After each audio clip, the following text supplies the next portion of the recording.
Bacterial infection and immunity, we are talking about the interplay between the pathogen bacteria and also the human immune system, how they interact to each other, how they infect each other. But as we know that we learned immunology before, and so we won't spend a long time on immunology here. We'll mainly talking about bacterial infection. So, such as the factors required for bacterial infection, their like virulence factors, like their toxins and also other molecules required to set up the bacterial infection.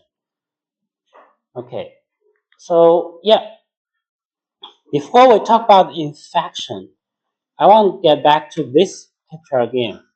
We saw this picture before, right? The pyramid. And we know that on our body, on human body, on either our skin or on the surface of mucous membrane, it's all covered with different type of microorganisms, including bacteria, but also viruses, fungi, a lot of things. But we know that most majority of them, they are not pathogenic. They don't cause disease. They just reside on the surface. And those, we call them normal flora. Only a very small number of the microorganisms of bacteria are pathogenic. So the first definition we want to understand is the normal microbial flora, or sometimes we call them normal microbiota. Normal microbial flora. So that's the population of microorganisms that inhabit our skin or the mucous membranes of a healthy person. Okay, there must be a healthy person at certain stage.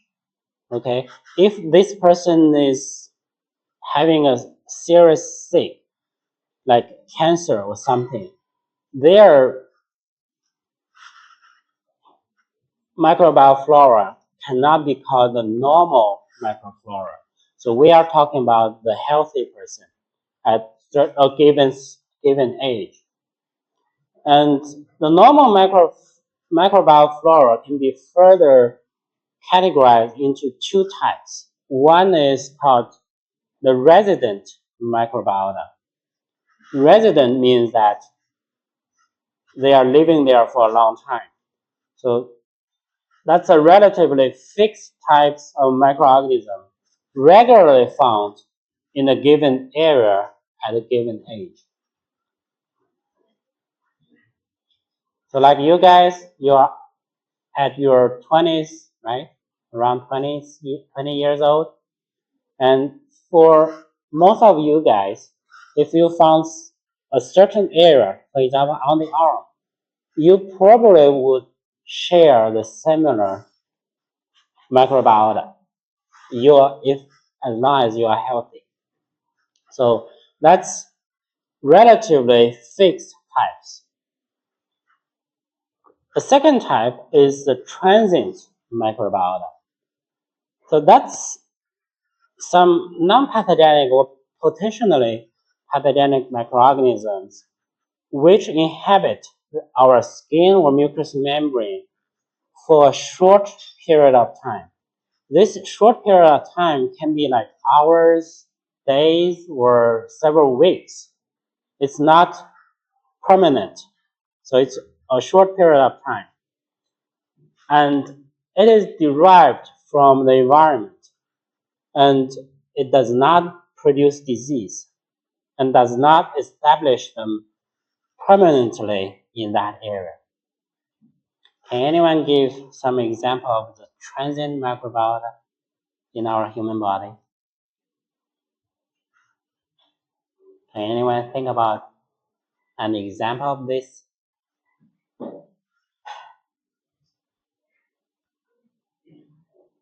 Any idea? Okay, let me ask you a question. Anyone eat yogurt this morning? Yes.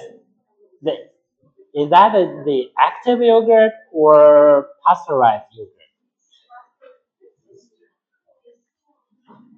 There are two types. The yogurt, some of them have live bacteria in it.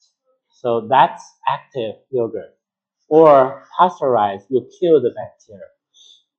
So if you use the active yogurt, you ate a lot of microorganisms. And those microorganisms can stay in your body for a short period of time. They cannot reside forever, but they can stay there for a short time. So that is why we know the microorganism in yogurt is useful for our health, but we have to eat the yogurt frequently. So if you stop eating yogurt, they cannot survive in your gut. So that's a transient microbiota. This table shows us the normal microbiota in different organ, different skin on our body, like our skin, in our nose, in the gastrointestinal tract, and also the reproduction tract. You don't have to remember these bacteria, but just in case you know that they are different in different parts of our body. Just in case in future you need to check this information, you can find this file. Okay. Then we want to know what is the role of normal flora. They reside on our body, what they function. So, okay. The first function, we learned this before, that's they produce essential nutrients for our body. Like the microflora in our digestive tract, they are able to produce vitamin K and vitamin B. Vitamin K is important for coagulation, while vitamin B is also important for our health. So this is a good way of microbiota. They are residing in our body, but they benefit our health. And also, microbiota can prevent the pathogenic bacteria to cause disease. Okay, such as microflora on the mucous membrane and the skin can prevent the colonization by pathogen bacteria. Okay, so this is carried out through the bacterial interferences in different ways. For example, they compete for receptors or binding sites on the host cell. The normal flora bind to the receptor on our skin, on our cells, so that the pathogens cannot bind to that specific receptor or binding site, so they cannot settle down and grow. Or the normal flora compete for nutrients. The nutrients, they share the same nutrients. If the normal flora utilize the nutrients, the pathogens cannot get enough nutrients to survive. And there are a mutual inhibition by metabolic or toxic products. Like the normal flora might produce a molecule which can inhibit other bacteria, inhibit pathogens, or the normal flora is able to produce molecules like antibiotics and bactericides, and those molecules can kill or inhibit other bacteria so that the normal flora can prevent the colonization of pathogen bacteria.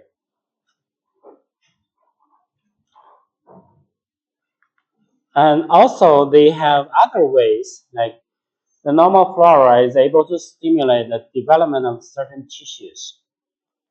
Not only the tissues, even the immune system. We know that for a long time, if you cultivate animal in a sterile environment, like after born, you keep the mice in a sterile environment, feed them with sterile water and sterile food, those mice cannot develop well.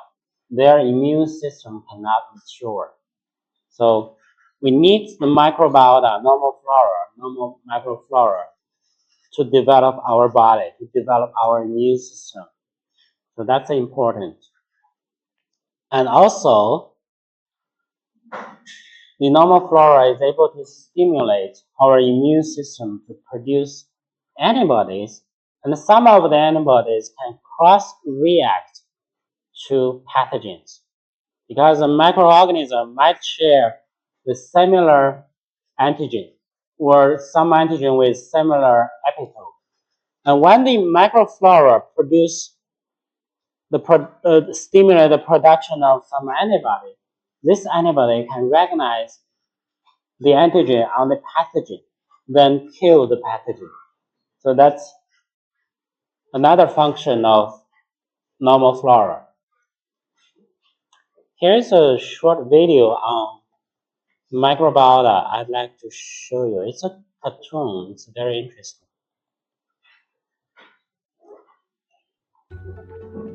Microbes are everywhere. On your phone, in your water bottle, on your hands before you wash them, on your hands after you wash them, and literally everywhere else on top of you too. Microbes are omnipresent at any moment, and there is nothing we can do about it. So millions of years ago, we made a pact. We give them shelter and food, and in turn, they work for us. But the more we learn about this partnership, the more it looks like a Cold War.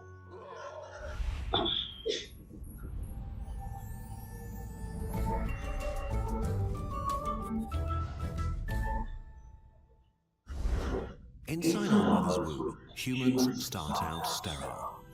When we're born and traveling through the birth canal, billions of our mother's bacteria cover every single part of our bodies. This is an essential part of human health. Children born via C-section have a higher rate of asthma, immune diseases, and even leukemia. So our bodies do not only accept the invasion of microorganisms, they welcome it. Over millions of years, we co-evolved to make the best of our relationship. Mother's milk, for example, contains special sugars that are meant to feed and support certain groups of microbes, work as a decoy for others, and help to modulate the immune system. It takes up to 2 years until a healthy microbe community has formed. Every human has their own unique microbiome made up of bacteria, viruses, fungi, and other organisms. We have 3 categories of guests on and in our bodies. 1, quiet passengers that do their own thing and are politely ignored. By being there, they take up space and keep more aggressive intruders in check. 2, guests that harm us but with whom we've learned to live. For example, bacteria that literally create acid that melts our teeth if we don't brush enough. They want to take up as much space as they can, and we don't want them to. But we can't get rid of them entirely. 3, friendly fellows that our bodies want to have around. Most of them are a community of 380,000 billion bacteria from up to 5,000 different species that live in our gut. These gut microorganisms help us digest food and pull additional calories from things we can't digest ourselves. Unfortunately, our gut is also the perfect point of attack for intruders, so it's guarded by an aggressive army, our immune system. To survive here, our microbiome co-evolved with us to be able to communicate with our body. The most important part of that is to ask the immune system to not kill them. But they also have a real motivation to keep our gut healthy, so some of them produce messenger substances that help to educate the immune system, and others stimulate the gut cells to regenerate faster. But over the last few years, evidence has emerged that the influence of our gut microbiome goes much, much further. It might even talk directly to our brain. We've observed a few curious things. 90% of our body's serotonin, an important messenger substance for nerve cells, is produced in the gut. Some scientists think the microbiome does this to communicate with the vagus nerve, the information highway of our nervous system. Other examples are bacteria that stimulate immune cells in the gut, so they send a kind of alarm signal to the brain. Here it activates immune cells that help the brain recover from injuries. Since the brain decides when we eat, the microbiome is interested in a healthy brain. A new field of science is opening up here, and we're just on the verge of understanding how these complex systems inside our bodies interact. But we are starting to see how much our microbiome actually influences us and our behavior. Take depression, for example. Healthy rats fed microbes from the guts of depressed people began showing anxiety-like behavior and symptoms that look like depression. And in early 2017, a study linked the microbiome to intelligence by connecting a certain setup of bacteria in newborns with better motor and language skills. But it might also influence our daily lives. Tests with fruit flies showed that their microbiome influenced what kinds of food they craved. This could mean your microbes are able to tell your brain which food it should get them, although this is not a one-way street. The seed for our microbiome comes from our mother, but how it develops and changes is determined by what we eat. The organisms in our gut feed on different things. Some like fibers and leafy greens, others go for sugars and starches, and some love greasy fries and butter. Our gut is like a garden in which we constantly decide what will grow and blossom. If we eat healthily, we breed bacteria that like healthy food. If we eat a lot of fast food, then we breed fast food-loving bacteria. Life is hard, so we can get trapped in a vicious circle. You have a stressful time and eat lots of burgers and fries and pizza. This is awesome for fast food bacteria. They multiply and take up space from vegetable-loving bacteria. But even worse, they send signals to the brain to continue what it's doing. This makes you want more fast food, which breeds more fast food bacteria, which makes you crave fast food, and so on. This kind of self-reinforcing cycle could play a huge role in obesity. But it's important to stress that you can fight this process and reverse it by eating healthily and breeding more good bacteria. Beyond weight gain, our microbiome has also been linked to other serious diseases like autism, schizophrenia, and cancer. One of the earliest symptoms of Parkinson's is actually gut problems. If your body is overrun with bacteria that harm you, there is often only one solution. You bring in an army of good guys. That's very easy. You just transplant some healthy poop. You do that by literally transferring poop from a healthy person into your gut. This method is already used to cure diarrhea that's caused when C. difficile bacteria take over a gut microbiome. But we just don't know enough about the complex interplay at work here yet. For example, a transplant from an overweight donor cured a woman's diarrhea, but contributed to her obesity down the line. This caused some waves, and another study tried to reverse the effect. Poop transplants from slim people to obese ones gave them a more diverse microbiome and made them less sensitive to insulin, both things that also happen when people lose weight.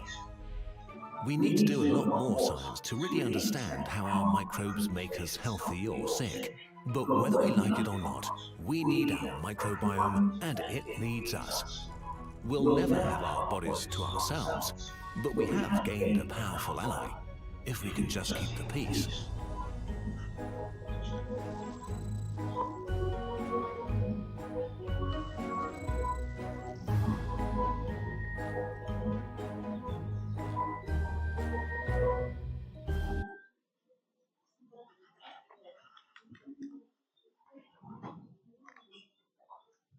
Okay, I actually like this video. It's well designed. I saw some of you guys laughed when you saw the fecal transplant. It actually happened in that way, you know. The fecal transplant cannot be carried out in oral way because the bacteria cannot survive in the stomach. So it has to happen that way. But nowadays, there are some companies that are trying to design some capsule.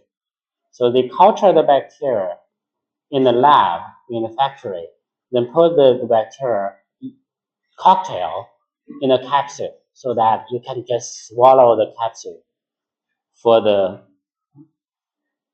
microorganism transplantation. Hopefully, that is helpful.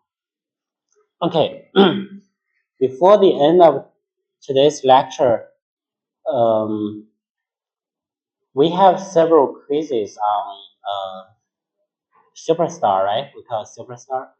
The first one, the first quiz, we should have finished by the end of last week because we have finished the lectures related to that quiz. How do you feel about the questions? So hard? So many because you don't have any time limit. You can spend as much as time on it. And the questions are all based on our lecture, right? It, so hard. Okay. All right. I get it. We'll try to make it easier for you for your final exam.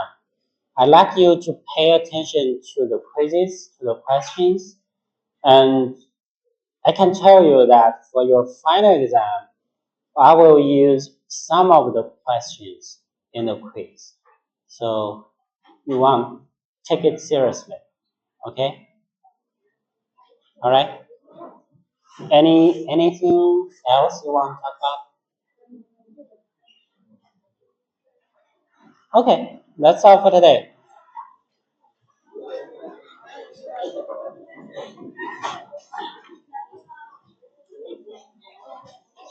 Yeah.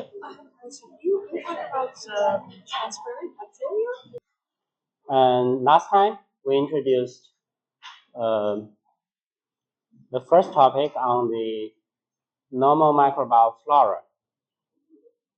So that's the majority of the bacteria in our body, which does not cause disease, but they benefits our health a lot. Okay, based on the definition of normal flora, today we'll learn the first type of infection is called opportunistic infection. So that's an infection caused by the normal flora in the host environment. And usually they don't cause disease, but in several cases, they might cause some infection in our body. For example, when, okay, something wrong is, okay. For example, when the host defenses are impaired or compromised. Like if a person is having congenital or acquired disease, such as the HIV positive patient, their immune system is destroyed by the viral infection. Or if they are using some medicine, like immunosuppressive therapy, chemotherapy, radiation therapy, when they receive such therapies, their immune system is impressed or like impaired or compromised, so that the immune system cannot fight normally against infection. And in these cases, the normal flora might cause infection. A second scenario is uh, the change of location of the normal microbiota. The normal microbiota, I showed you the table that on any specific tissue, on any specific area of our body, we have some fixed type of normal flora. But if the bacteria change the location to move to another tissue, to another part of our body, they might cause trouble. One example of that is the enterobacteriaceae in our digestive tract, like E. coli. They stay in the digestive tract. They are normal flora. They benefit our health by producing like vitamin B, vitamin K. But if they change location to other parts, like to the eye or to the urination tract, they might cause infection, like E. coli. If the E. coli contaminate the urination tract, they can adhere to the epithelial cell and colonize and cause infection. So that's due to the change of location of E. coli from digestive tract to other parts. A third case of this is the dysbacteriosis. This word, dysbacteriosis, means that the balance of the flora is broken, or the flora disequilibrium. So when the flora is healthy, there are a lot of members in it, and those members interact with each other, and they inhibit each other, they rely to each other. So it's a complex network. But when this network is broken, some pathogen might become the priority one, so that they can cause disease. Especially when a person is taking antibiotics. A lot of antibiotics are broad spectrum. Broad spectrum means that they can kill a lot of bacteria. So when a person is taking antibiotics, it kills the pathogen, and meanwhile, it kills the normal flora. And if the normal flora equilibrium is broken, the pathogen in it will rise and cause trouble. Or when a person is hospitalized, the microorganisms in the hospital is quite different from that in your home. You are healthy at home, but if you stay in the hospital for a long time, to get in touch with those bacteria, they will get into your body. They might cause problem, and a lot of those bacteria are actually antibiotic resistant. So it's not easy to kill them. And one of the famous example is the infection by the Clostridium difficile. Okay, it's a opportunistic infection in a healthy person. Okay, this is the gut lumen, and this is the epithelial cell. And in a healthy person, we do have a lot of bacteria covering the epithelial cell. Okay, it forms a thick layer, like 50 to 100 micrometer thick. It covers the cell. It protects this cell so that the pathogens cannot get in touch with the human cell. But when a person is using antibiotic, especially when the person is taking antibiotic for a long time, the flora is killed, is broken, so that the epithelial cell is exposed to the lumen, and the pathogen, the Clostridium difficile, can get in touch with the epithelial cell and set up infection. And that is a serious problem, because the problem is due to utilization of antibiotics. So which means that the more antibiotic you use, the worse the problem. So this bacteria is resistant to antibiotic. You cannot cure such patients with more antibiotics. So that is why I showed you before in the last time, which I showed you in the video. The doctors created the fecal microbiome transplant, right? So they harvest the flora from a healthy person, isolate the bacterium, then transplant this bacterium to this patient to help them to rebuild the normal flora as soon as possible so that they can recover. And this technique actually saved a lot of people. All right.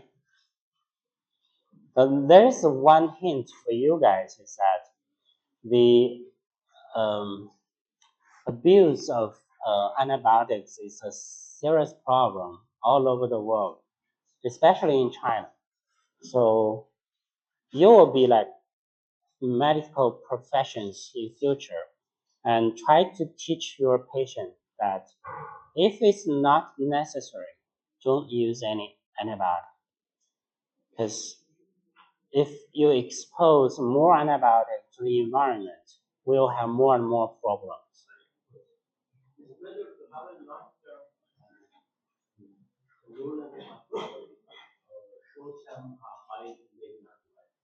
Well, it's debatable, but I would not recommend a low level of antibiotic. If you use the antibiotic, you use the adequate level, adequate amount to kill the bacteria in a short time. If you expose bacteria to low level of antibiotic, they probably will develop resistance. That is what mentioned by Dr. Alexander when he received his Nobel Prize. And also we found it in our lab. If we expose Staphylococcus to some chemical with low concentration, the bacteria develop resistance to that chemical. Right, right, right. Okay. Okay. Before we talk about the actual bacterial infection, there are several terms we want to understand related to bacterial pathogenesis. The first one is pathogenicity. Pathogenicity means the ability of an infectious agent to cause disease. Okay? The ability of infectious agent, maybe some bacteria, to cause disease.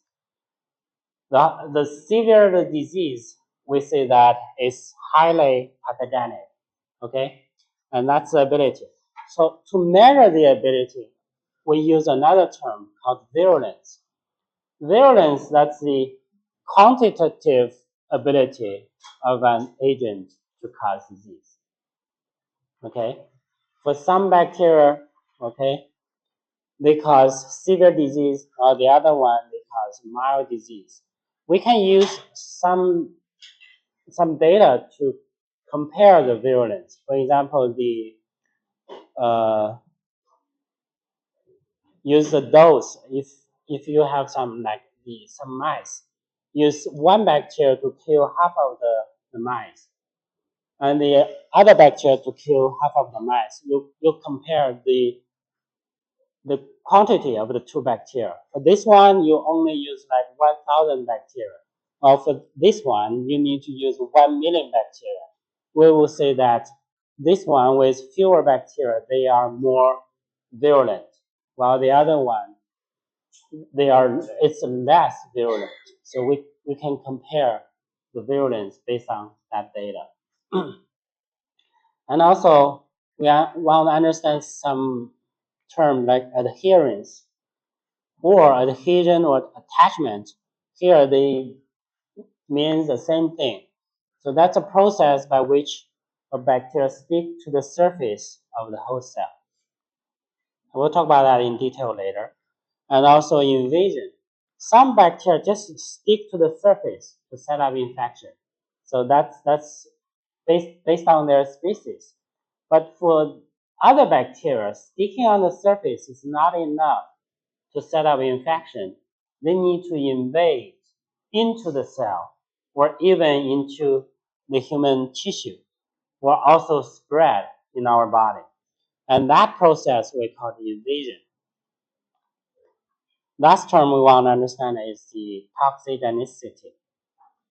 This word, toxigenicity, it begins with toxin, means toxin, right? Toxin.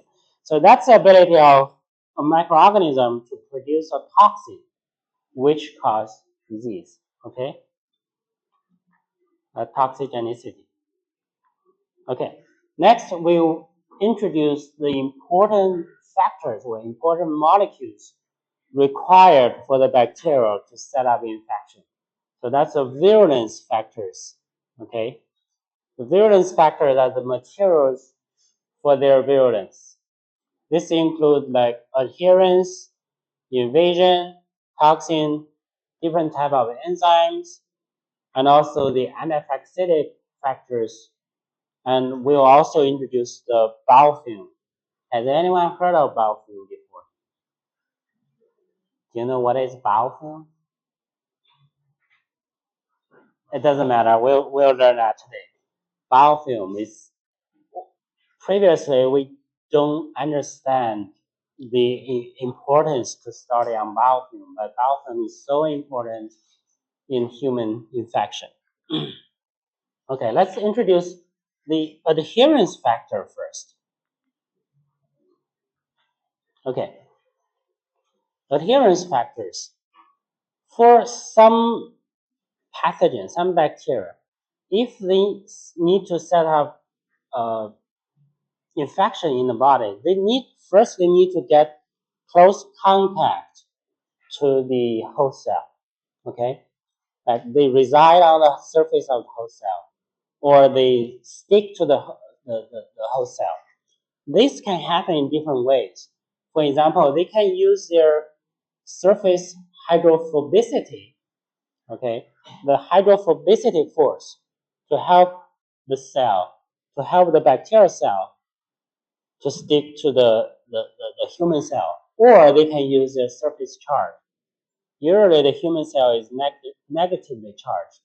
They can use some positively charged group to contact with the negative charged human cell so that they can get close contact to the human cell, to the host cell.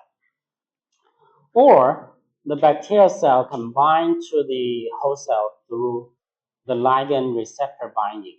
They use some surface molecule on the bacterial cell to bind to a receptor on the host cell, like this one. This bacteria, okay, they express a molecule called adhesion. You know, this molecule is for adherence. Okay, the adhesion molecule, a protein, can bind to the receptor molecule on the human cell. Okay, and this binding is specific. This binding is specific, so that's a ligand receptor binding to help the bacteria reside on the human cell surface. Or, okay, so that's two different type of binding. The first type, hydrophobicity or surface charge, this binding is with lower affinity, but this receptor ligand binding is with higher affinity. Okay, here are some examples. The first one is E. coli. E. coli is able to produce the ordinary pili. We learned that before. Ordinary pili is also known as type 1 pili. Its major function is for adherence. The type 1 pili can bind to the mannose molecule on human cell. Okay, and this helps E. coli to bind to the epithelial cell. And another example is the Streptococcus pyogenes. We will learn this in detail. They express a protein called F protein, this one. F protein can bind to the fibronectin on human cells. Fibronectin as a receptor. Okay, and this is a binding.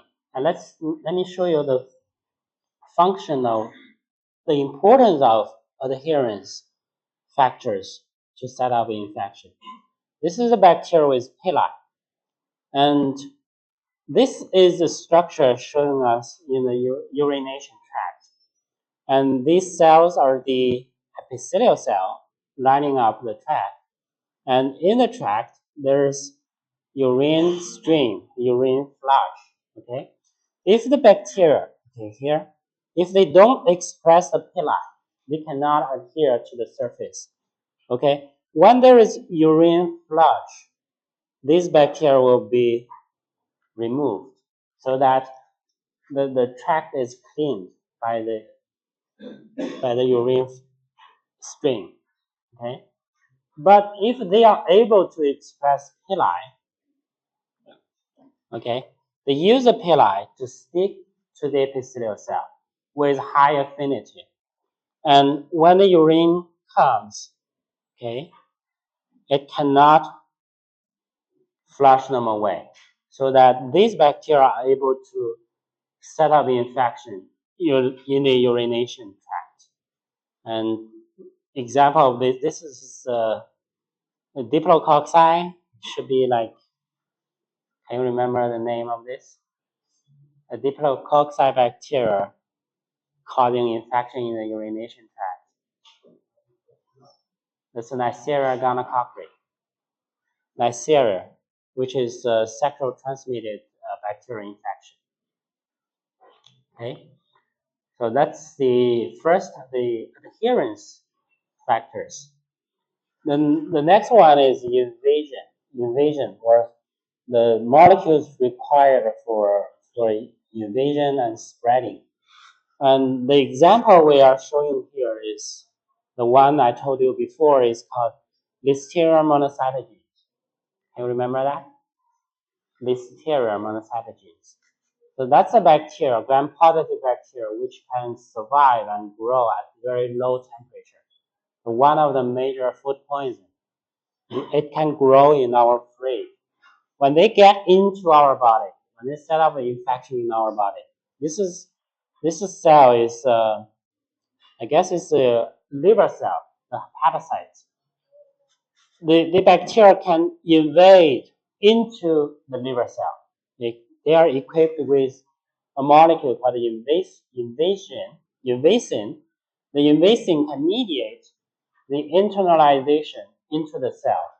Once they get into the host cell, they get into the cytoplasm, okay? Freely in the cytoplasm. Once they get into the cytoplasm, the bacteria is able to hijack the F-actin machinery. Do you still remember the F-actin? It's one of the major components of our cytostaticin. And F-actin, we know that it can extend on one end and degrade on the other end, so that the F-actin machinery can push the bacteria to swing forward, to move forward, so that F-actin polymerize here and degrade here to push the bacteria move forward. And that helps the bacteria to spread in the cell and also into another cell. Push the bacteria to invade into adjacent cell. So this is penetration and spread. And this, in this picture, shows us the same thing. This is the F-actin machinery, okay? And this is a real picture under electron microscope, these ones, okay? And see the F-actin machinery. So it's like a rocket, okay, pushing the bacteria to move. And this is a Listeria monocytogen. Very smart design, right? Even though it's evolved, it's not designed, okay? Keep that in mind. So that's another virulence factor. And another type of virulence factor are the toxins. Toxins.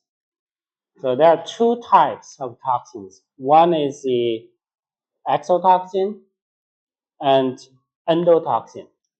Here, to tell the difference between exo and endo, we are thinking about the bacterial cell, okay?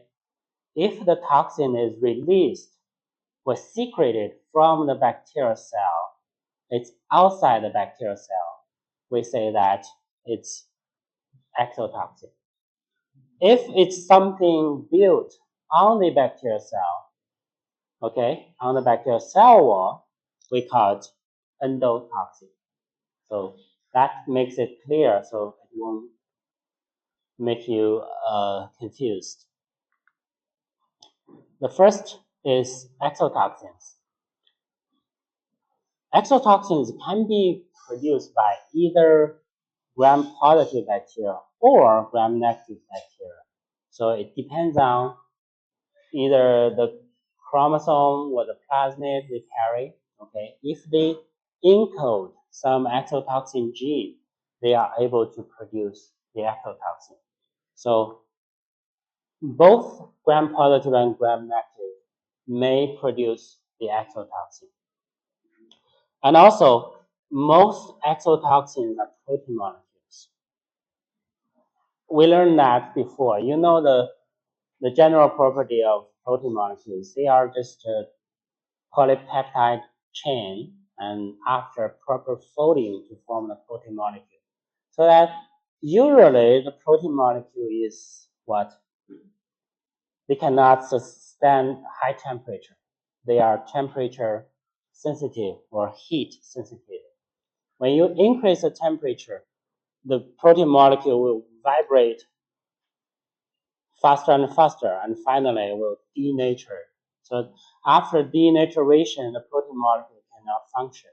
So that the exotoxins, they are proteins, so they are heat sensitive. Most of them are heat sensitive.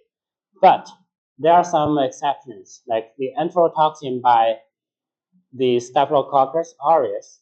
They are actually heat stable. So there are some exceptions. And also,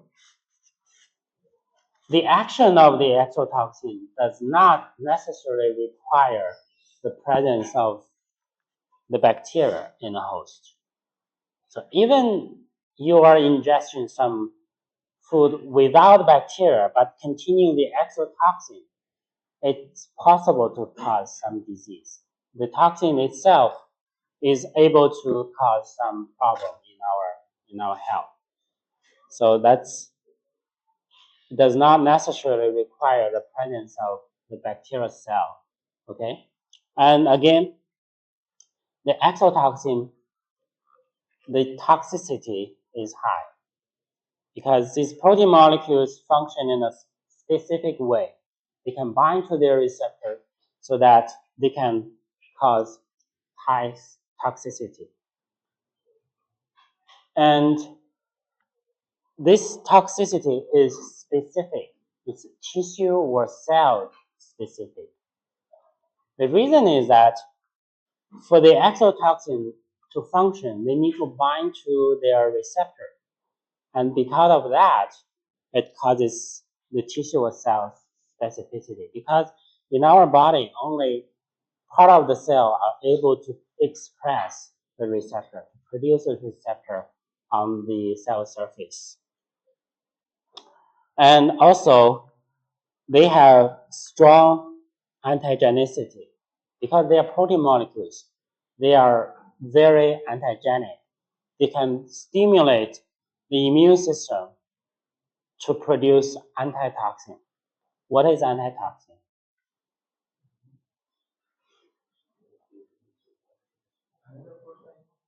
No, it's not a toxin. Something against the toxin. Right. Yeah, that's a correct understanding. Okay, antitoxin. Antitoxin is something discovered in our serum which can bind to the toxin and neutralize the toxin activity. So what's the actual molecule of the antitoxin?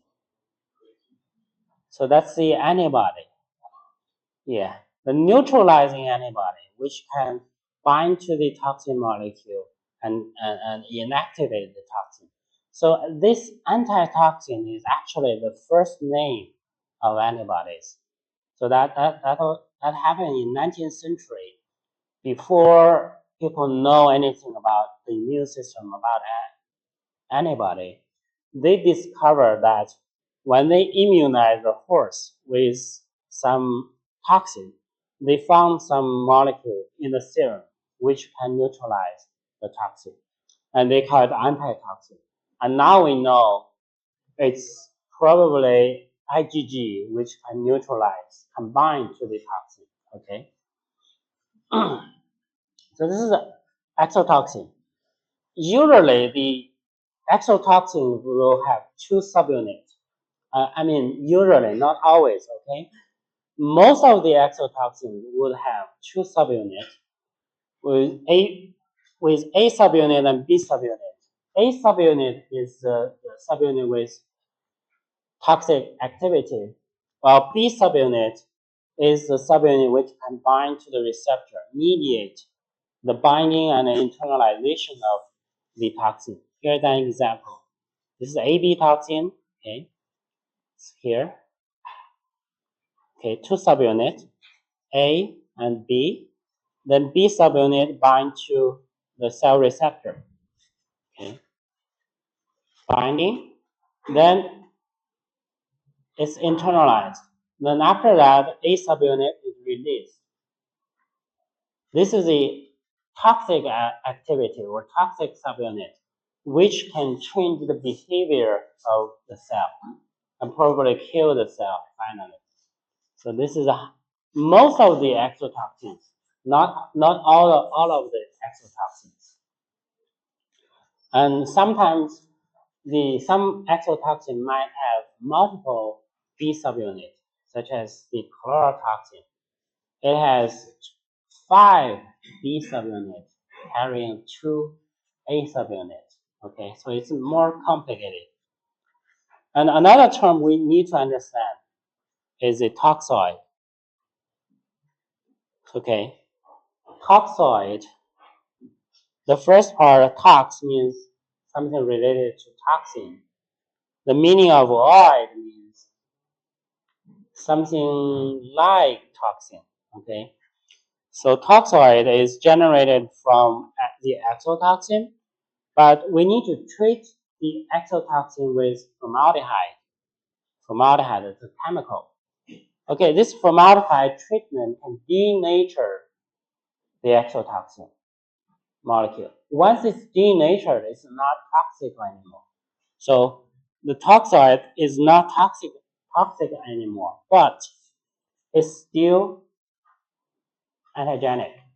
So it can still stimulate the immune system to produce antibody. So you can imagine the utilization of this toxoid. You can use it as a vaccine. So you inject toxoid into your body to stimulate your immune system to produce antibody, then give you some protection. If you have a record of all the vaccines you received, there might be a couple of them which are actually toxoid. Okay, like diphtheria, and also maybe the other one. And we'll talk about that later in detail. Okay, toxoid can be used as vaccines. Okay. Sorry? It has an immunogenicity and antigenicity both, or just antigenicity? I think it's antigenicity. We can talk about that later, okay? Okay. Exotoxins, based on their effect, can be further categorized into different types. The first one is neurotoxin, because it's related to neural, so it interferes with proper synaptic transmission in neurons. Probably you can recall the synaptic transmission. What's that meaning? But on the end of the neuron, there is a synaptic plate which can release transmitter through vesicle, right? And this toxin can interfere the transmitter release, maybe block it, maybe influence it in the indirect way. So this is the interference of the transmitter release. The second type is called the cytotoxin. What's the meaning of cyto?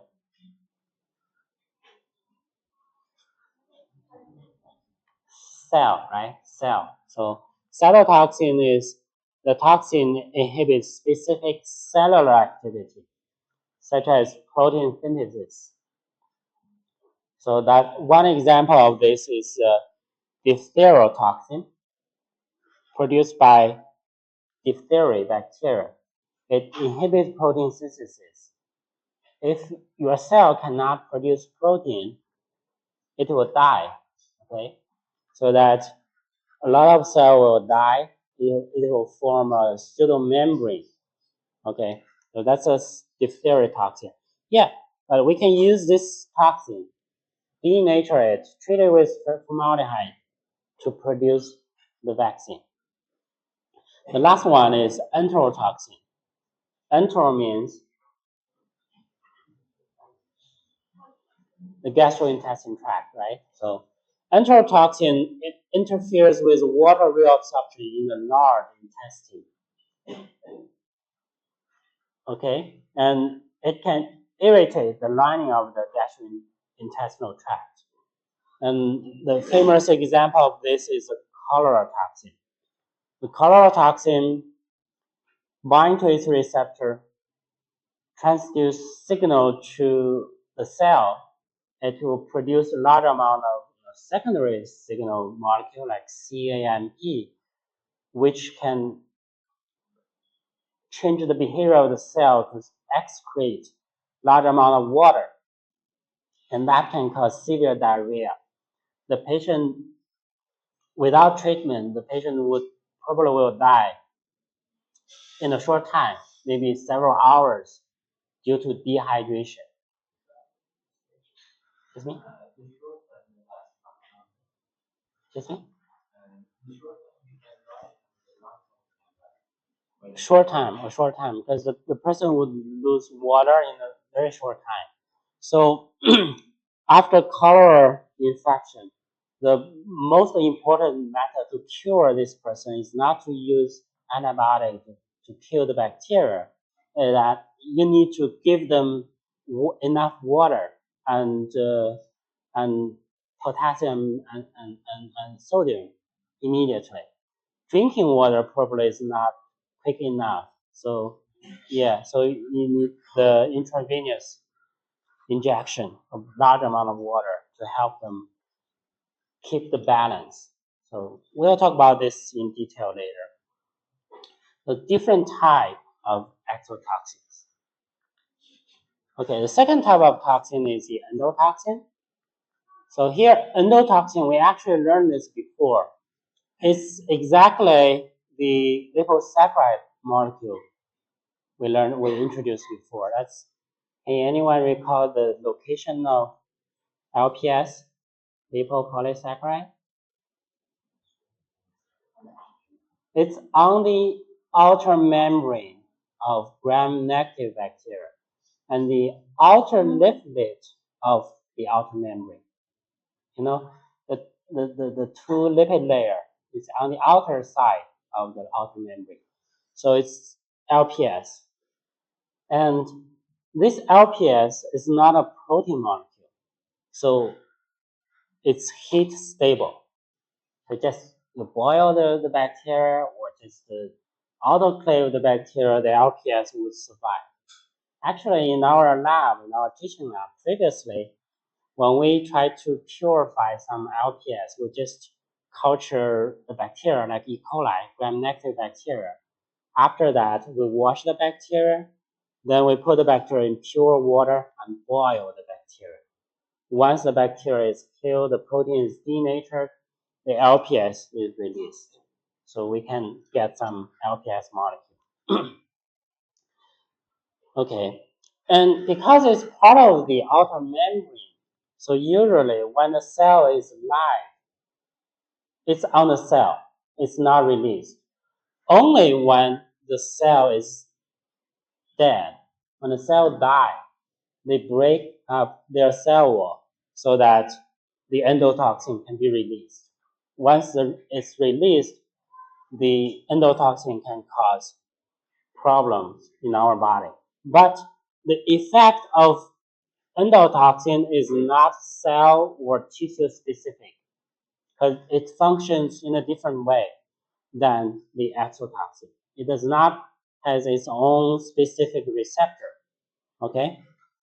And it can cause several important problem in our body. We'll introduce that later.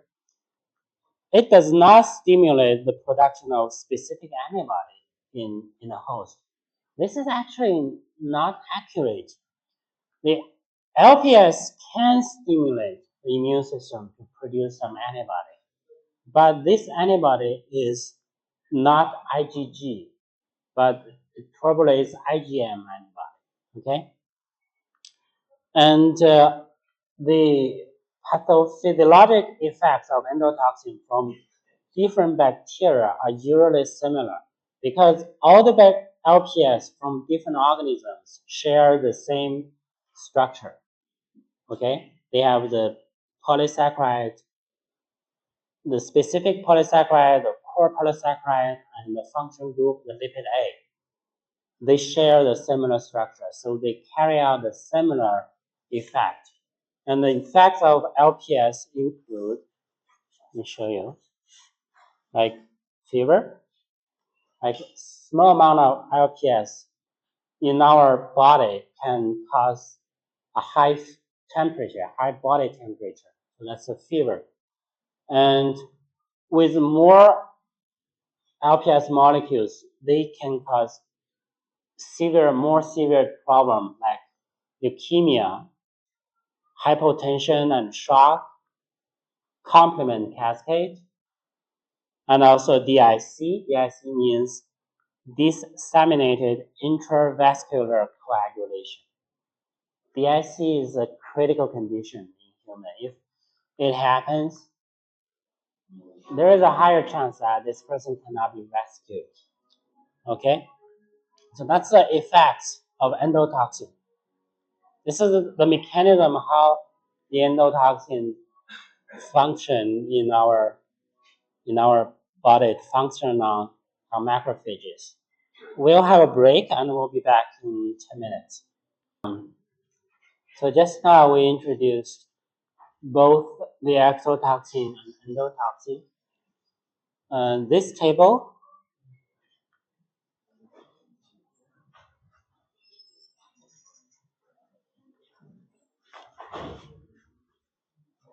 table gives us a quick summary to compare different properties of endotoxin and exotoxin, such as their chemical nature, whether they can be denatured by high temperature like boiling, and their antigenic property and other properties. So I like you to, when you study the material, you want to compare and learn. That will help you to understand the material clearly. So you don't have to mechanically remember it. You help you to understand the material. Okay.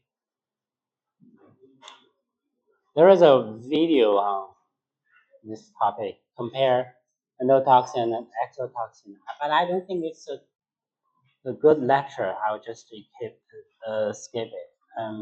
Okay.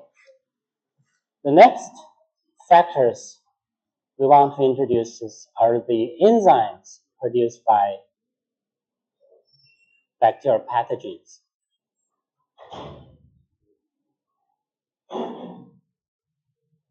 Okay. The bacterial cells, they have a lot of genes, and some of the genes encode some enzyme, protein molecule. And those enzymes can be transported to the extracellular space, to the extracellular environment. And a lot of enzymes can function as tissue degrading enzymes. They can, for example, in our body, when they set up infection in our body, they can secrete protein enzymes. And those enzymes can degrade our tissue, such as the collagenase. Let me tell you how we name this enzyme. Why we name it collagenase. In this name, ASE means, we learned biochemistry. The ASE means what? enzyme, right? And collagen, that's the substrate of this enzyme, right? So this is enzyme to degrade collagen, right? So that's collagenase, the enzyme to degrade collagen. And hyaluronidase, so this is the enzyme. Its substrate is hyaluronic acid, right? The polysaccharide. So both the hyaluronic acid and the collagen are important components in what tissue? You learned that before. They are the important components in the connective tissue, right? So by degrading the connective tissue, the pathogen would degrade the tissue and make their way to spread in our body, right? They degrade the tissue and find a way to spread in the body. Like these pathogens can make hyaluronidase, and clostridium perfringens can degrade the collagen. And there is another enzyme called coagulase. This is produced by the Staphylococcus aureus. What's the meaning of coagulase? It's an enzyme which can cause coagulation, right? It stimulates the cascade in the serum to help forming the blood clot, right? The coagulation. What's the function if the blood clot forms?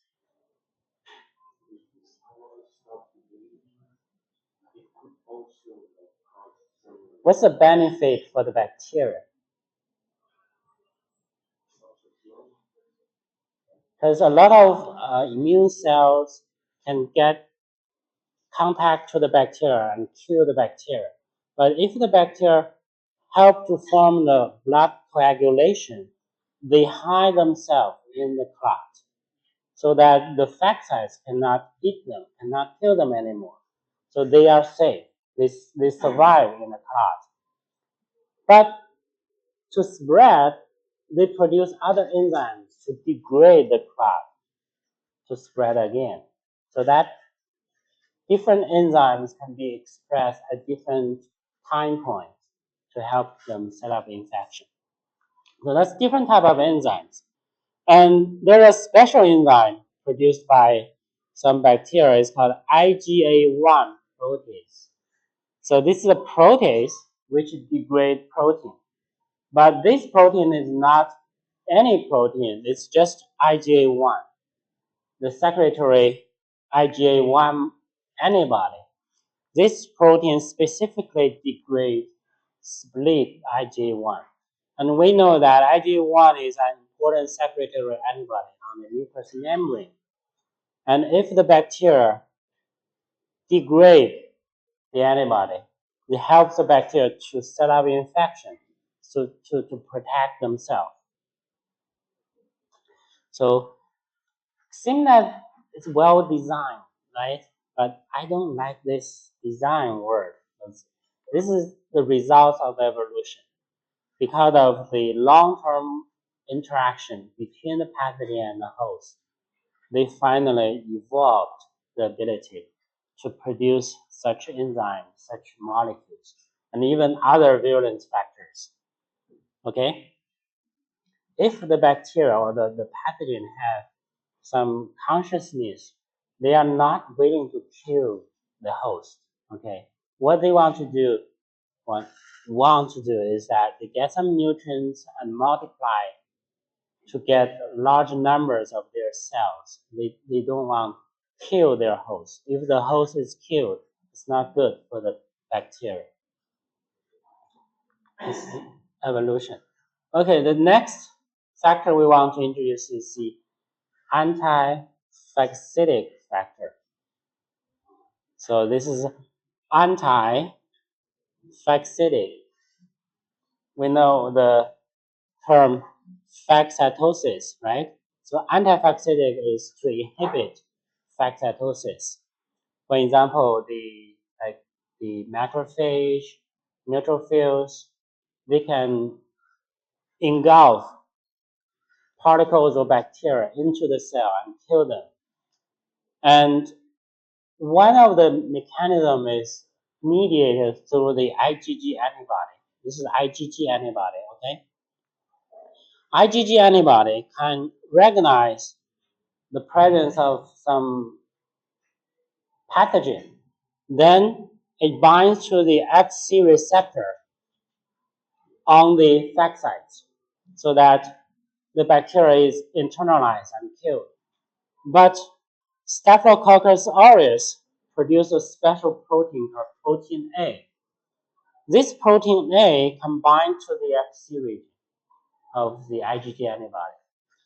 Binding to the Fc region would block the binding to the receptor so that this protein A inhibits phagocytosis. So this is the anti-phagocytic factor.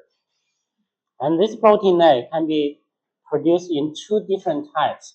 This one, the protein A is secreted. It's a free molecule in the extracellular environment. Okay, soluble protein A. But there is another type of protein A which is associated to the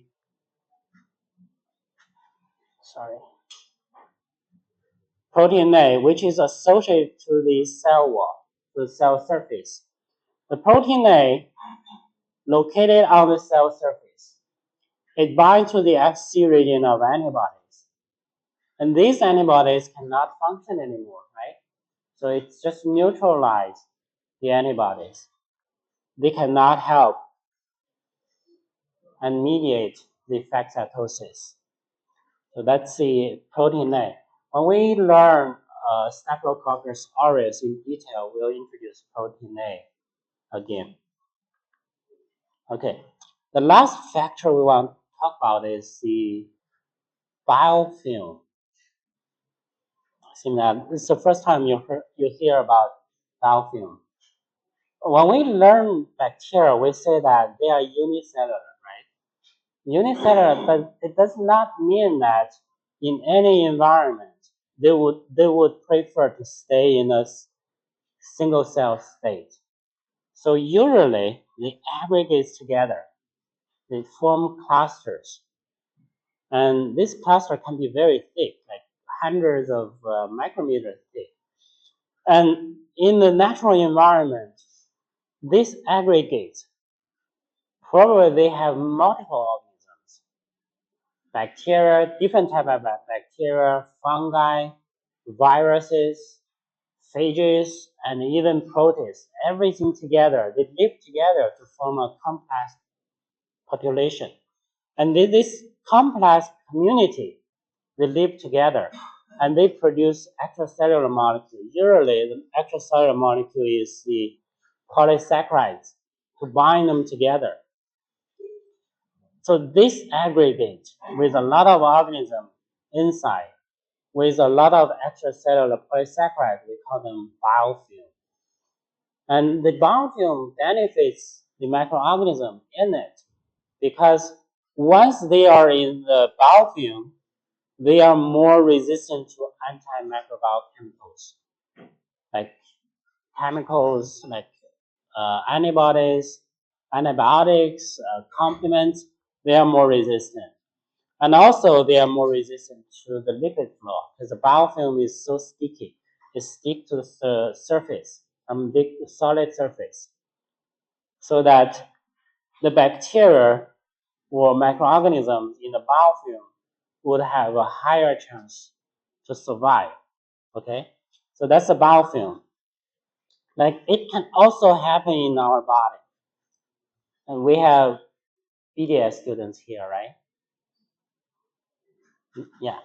So this is what happens in the human mouth. The human teeth is covered with biofilm, and this biofilm can produce some brown or yellow-brown pigment, and that's the bacterial biofilm. Stick to the surface, and it's not easy to be removed. That's the biofilm. And even in other parts of our body, such as this central venous catheter. And anyone using contact lens here in the classroom? Do you wear the contact lens? But when you get home, you need to put the contact lens in a special solution, right? And that solution would usually contain some antimicrobial chemical in it to kill the bacteria and adhere to the contact lens. But they can form biofilm on the contact lens. And also in this prosthetic joint, okay? The prosthetic joint is artificially made by this material, maybe metal or something erratic material. They mimic the bone structure, but they're not the real bone structure. In our real bone structure, we do have our immune system in it. We have bloodstream in it, so the immune cells can migrate to the bone surface to protect infection.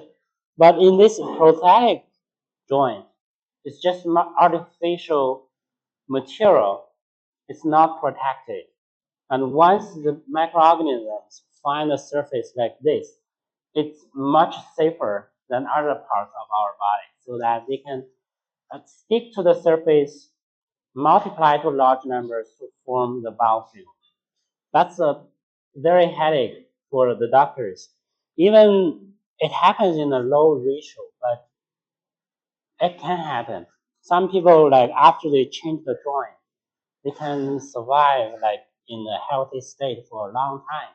But after years, they might have some like little problem like toothache, some infection in the mouth. They need some tooth removed, and that will cause some wound. And through that wound, the bacteria can get into the bloodstream. And the serious problem is that the tooth problem is okay, recover soon, but the bacteria get into the bloodstream would cause infection in the prosthetic joint.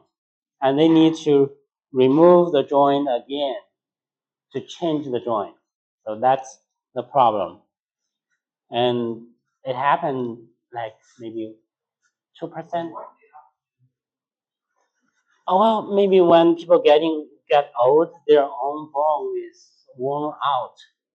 Like problem with their own bone, they need to replace it with this artificial one.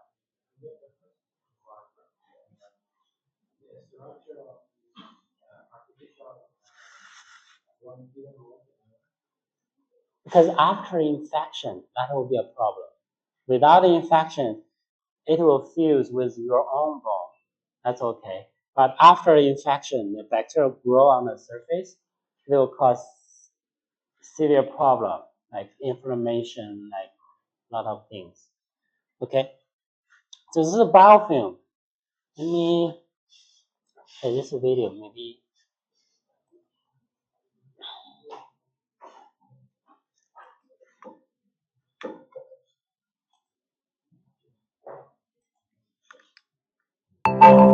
Biofilms can cause a wide range of problems in building water systems, including cooling towers, decorative fountains, and domestic water. Biofilms are a complex community. sorry. I reported to the office that the sound in this classroom is not good, so they reinstalled the drive, and it's so loud. Okay, now it's okay.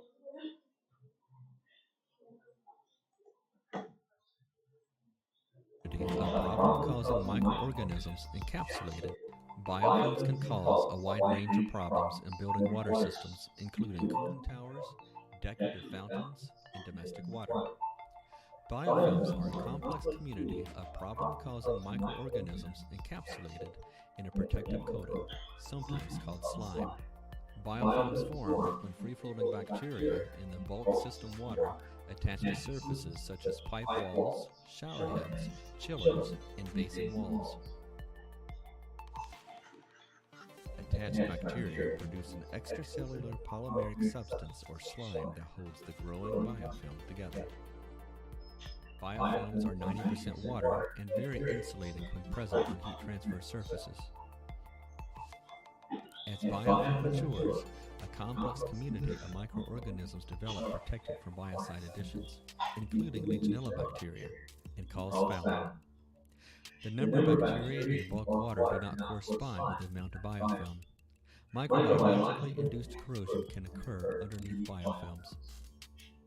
In an advanced biofilm, higher life forms, such as amoeba and protozoa, ingest bacteria in the bulk water and biofilm. Some bacteria, such as Legionella, can multiply inside the higher life forms to the point of bursting the host organism. This can suddenly release high levels of Legionella into the bulk water. Biofilms can cause a variety of problems in water systems, including corrosion, fouling, reduced heat transfer, and contribute to Legionella growth. Effective biofilm control is key for safe, reliable, and efficient operation of water systems.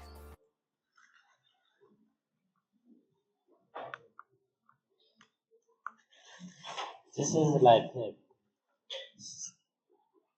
some advertisement from a company. They are working on controlling Legionella contamination.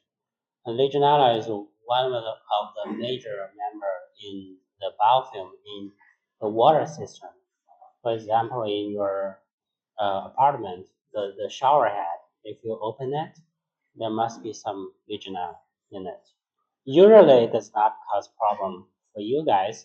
You're so young, but for the elder people, they can cause some infection, a lung infection. Okay, so that's the biofilm. So those are the important virulence factors we want to introduce. Okay, the rest of the time we'll talk a little bit about immunity, because we learned immunology before. So for a lot of this part, we'll just introduce it briefly. Immunity.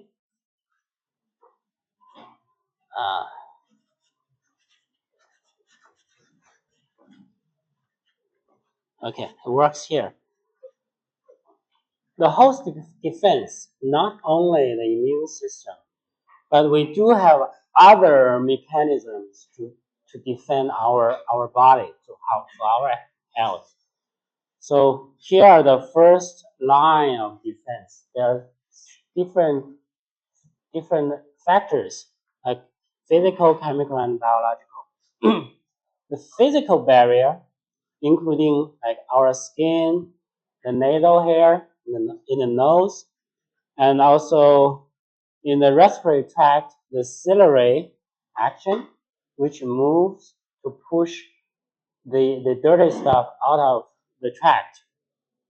And also coughing and sneezing, we can remove something from our body, especially our skin. You learn that our skin actually is really tight. It's really hard for the bacteria to invade into our skin if there is no wound on it.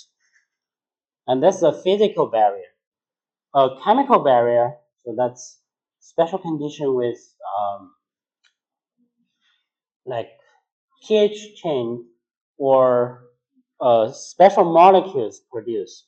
Like on our skin, the pH is about 5.5, so that's relatively low, which can inhibit growth of a lot of bacteria. And also in our stomach, it's extremely low, pH 1 to 3, and only very few number of bacteria can survive in that condition. While in human vagina, the pH is 4.4, or around 4. This is a pH which can inhibit the growth of fungi like Candida fungi, the single cell fungi like yeast. But sometimes when the pH is abnormal, the normal flora is abnormal, the pH gets higher, the fungi can grow in the vagina. And one strategy to solve the problem is to supply some bacteria which can produce acid to lower the pH to inhibit fungi. And also other molecules like IgA molecule, complement molecule, and also antibodies, other antibodies, which uh, can, can kill bacteria. And also there is biological factors. That's a normal flora we introduce, the microbiomes, which can inhibit the colonization and infection by the pathogens. And specifically for the immune system, okay, we have innate immunity and adaptive immunity. We learned this before, right? So we don't want to talk about it in detail. Innate immunity, you can also say that's the first line, but that's the first line of the immune system. It's not specific. It can respond rapidly, but it cannot form immunologic memory, including like macrophages, natural killer cells, and also that's phagocytes, and also neutrophils, monocytes. Those belong to the innate immunity. And there are also humoral factors, like including the complement molecules, lysozymes. Lysozyme, we learned this before. That's the enzyme which can break down the peptidoglycan backbone, right? That's the enzyme. And that's the innate immunity. And this picture, I think you learned this before, right? The process of phagocytosis, right? So, for example, this is the phagocyte. It might be a macrophage. It engulfs the particle, some particle like a bacterial cell, inside into the cell to form the phagosome. Then the phagosome would fuse with lysosome, which contains different type of digestive enzymes. And after fusion, the enzymes would degrade the bacteria, kill the bacteria, so that the macrophage can kill the bacteria and can also get their own nutrients to get their own energy. This is the process of phagocytosis. For adaptive immunity, we know the properties of this is that they are highly specific. No matter it's T cell or B cell, both of them are highly specific. And they can form the immunologic memory T cell, memory B cell. And T cell is the cell-mediated immunity, while B cell can produce antibody. So that's the antibody-mediated immunity. Okay. All right. Next, I'd like to play this video. It's one of my favorite videos. It's a cartoon video. It describes what happens after we have some wound and we have some infection on the skin. And the immune players, including the cells we just mentioned, neutrophils, macrophages, DC cells, B cells, T cells, they get involved into the battle at different time points to fight against bacterial infection. And finally, we can recover from bacterial infection. I'd like to play this video for you. It's a brief summary of immunology. Every second of your life, you are under attack.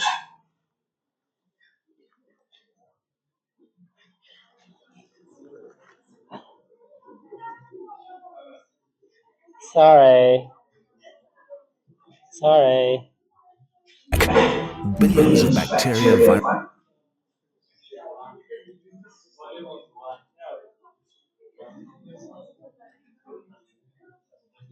viruses and fungi are trying to make you their home. So our bodies have developed a super complex little army with guards, soldiers, intelligence, weapons factories, and communicators to protect you from, well, dying. For this video, let's assume the immune system has 12 different jobs. For example, Okay. kill enemies, communicate, etc. And it has 21 different cells and 2 protein forces.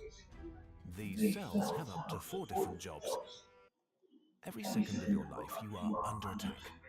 Billions of bacteria, viruses, and fungi are trying to make you their home. So our bodies have developed a super complex little army with guards, soldiers, intelligence, weapons factories, and communicators to protect you from, well, dying. For this video, let's assume the immune system has 12 different jobs. For example, kill enemies, communicate, etc. And it has 21 different cells and 2 protein forces. These cells have up to 4 different jobs. Let's assign them. Here are the interactions. Now, let's make this understandable. First of all, let's add colors to the jobs. Now, let's illustrate the cells. The central color represents the main job of the cell, while the surrounding ones represent secondary duties. Now, the immune system looks like this. Now, the interactions. Isn't this complexity just awesome? For this video, we will only talk about these cells and ignore the rest. So, what happens in the case of an infection?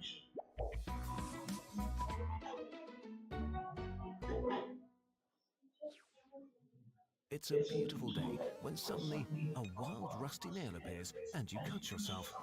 The first barrier of the immune system is breached, your skin. Nearby bacteria seize on the opportunity and enter your wound. They start using up the body's resources and double their numbers about every 20 minutes.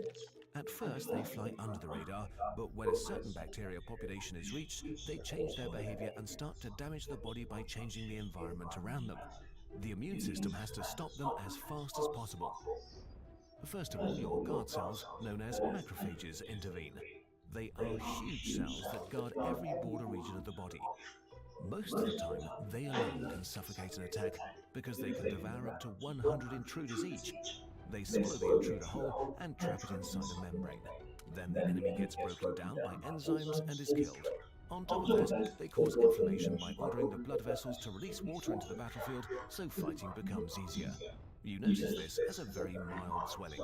When the macrophages fight for too long, they call in heavy backup by releasing messenger proteins that communicate location and urgency. Neutrophils leave their patrol routes in the blood and move to the battlefield.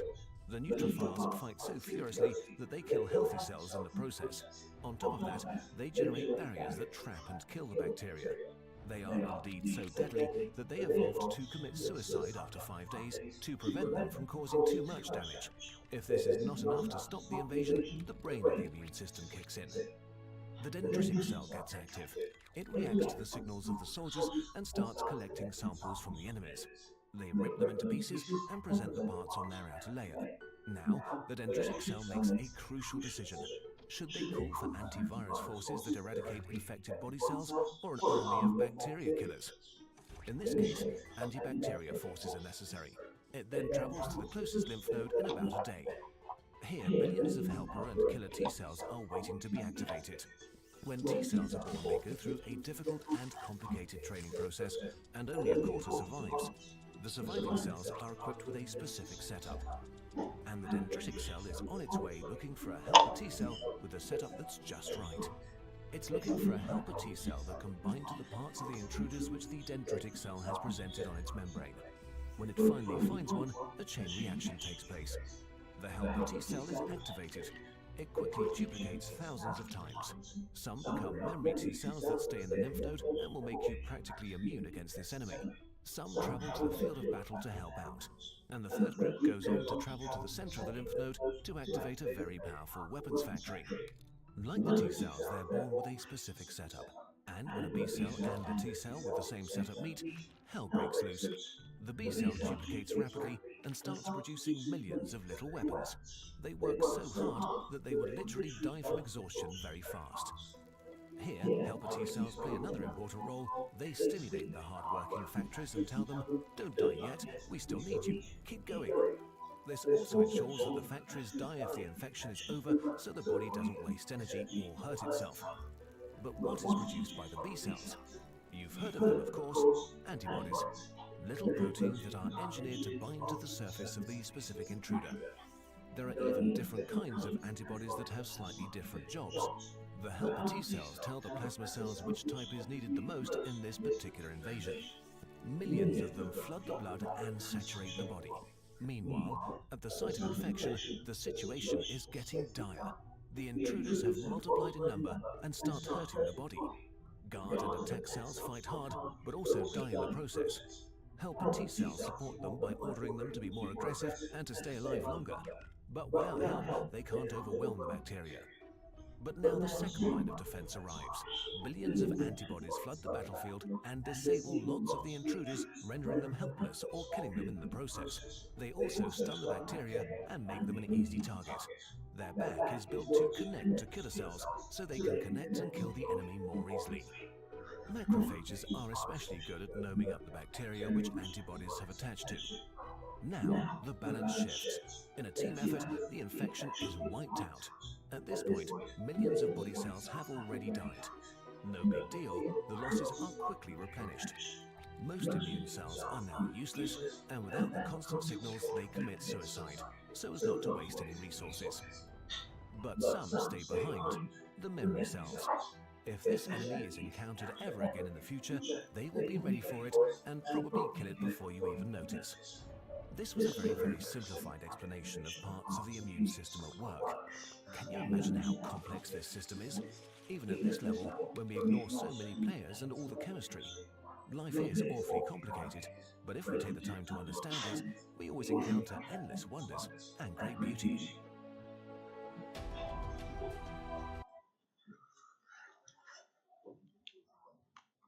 Okay.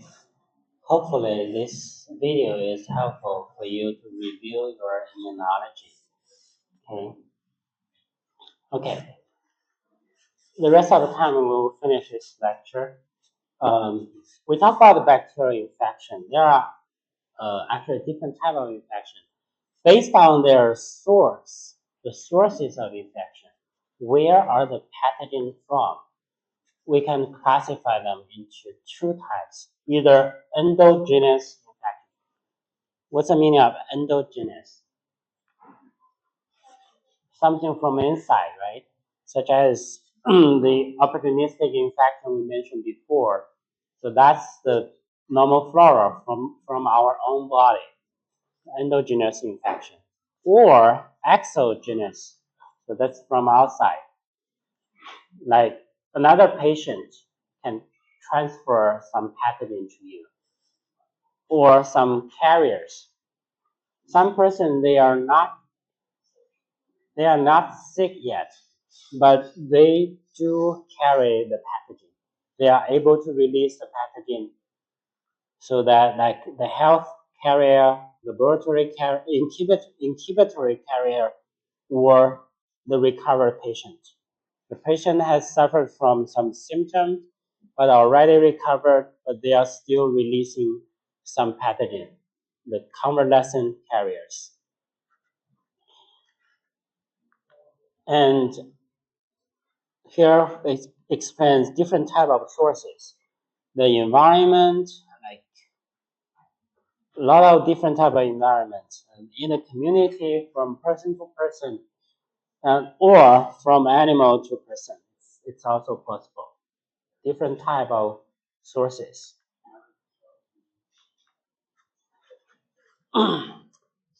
Pathogen, bacterial pathogen can get into our body through different ways.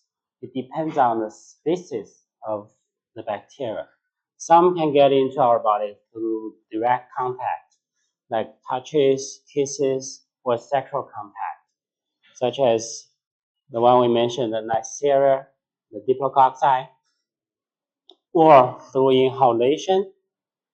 An example of this is the Mycobacterium tuberculosis, or Mycoplasma for kids, and chlamydia, okay, or through ingestion. If we eat some contaminated food or water containing some pathogen, we can get into the gastrointestinal tract and cause infection. such as Salmonella, Shigella, E. coli, those bacteria, or through the animal vectors, such as Yersinia, the pathogen which caused the black death, as from through the animal vectors. And after infection in human body, different different bacterial pathogens can cause different results, different consequences. Some can cause inapparent infection. That's an infection without obvious symptoms. So no obvious symptom or few symptoms. Apparent infection, that's the infection with observable, obvious symptoms. Acute infection, that's the infection with quick onset and quick progress of the disease. So that, the disease is obvious and it's set up quickly and developed quickly. Chronic infection, here this word chronic means long term, right? So it's an infection characterized by delayed onset and slow progress. And carrier state, so that's again the carrier. A healthy person carry the pathogen, but they don't develop any disease. One example of the carrier state is the famous story of Typhoid Mary. Has anyone heard of Typhoid Mary? I give you some homework. You want to check and search Typhoid Mary when you get home. Typhoid Mary. It's a history. You can find it on my YouTube channel. Yeah, I do. Okay. Before the end of this lecture, there are some glossaries we want to understand. Like we mentioned this before, like infection, pathogen, normal microbial flora, opportunistic infection or opportunistic pathogen, and also these words. Okay, let me explain these words in just 1 minute. Bacteremia, sepsemia, toxemia, endotoxemia. What's the common thing in these words? Emia. What's the meaning of emia? Right, blood. If something found in the blood, we call it some emia. So bacteremia means you found bacterial cell in the bloodstream, but the bacteria does not multiply, does not grow in the bloodstream. So that's bacteremia. Toxemia means you found what? Toxin. This is exotoxin. So that's the exotoxin found in the bloodstream. But the bacteria is not in the bloodstream. They just multiply in the invading part, but they release the toxin into the bloodstream. Endotoxemia, you found endotoxin, LPS. So for gram-negative bacterial infection, okay, they multiply at location or in the bloodstream and also release LPS into the bloodstream. Okay, I'll leave these slides for you to learn by yourself. And that's all for today.